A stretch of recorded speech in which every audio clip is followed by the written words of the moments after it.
Ke njohë ndonjë njerë që e ka gjetë kafshën si shpëtim për krizat e veta ndonjëherë? Kjo është shumë e rëndësishme, domethënë.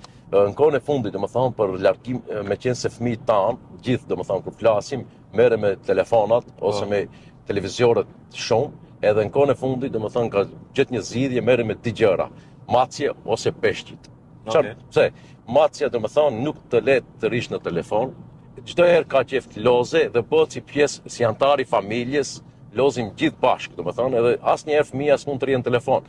Ose nëse ka probleme, domethënë, smundjeve të ndryshme, e njëjta rast, domethënë, macja i ndihmon, domethënë që nuk e le të rri asnjëherë i humbur ose i pa lëviz shumë ose As në depresion. As në depresion, se ka njerëz domethënë që ka edhe në depresion. Këto me depresionin më shumë merren domethënë me peshqit, për arsye peshqit domethënë lëvizje dhe ato e humbin domethënë atë nuk bin në depresion domethënë, gjithçka largohet nga ajo. Edhe kjo është një gjë domethënë kohën e fundit jashtëzakonisht që ka filluar domethënë ke trit, jo vetëm ke trit, po mund të them edhe te mosha e 50-60 vjeçare që kanë domethënë vinë me gjithë qejf e marrin dhe shohin një shpëtim të madh.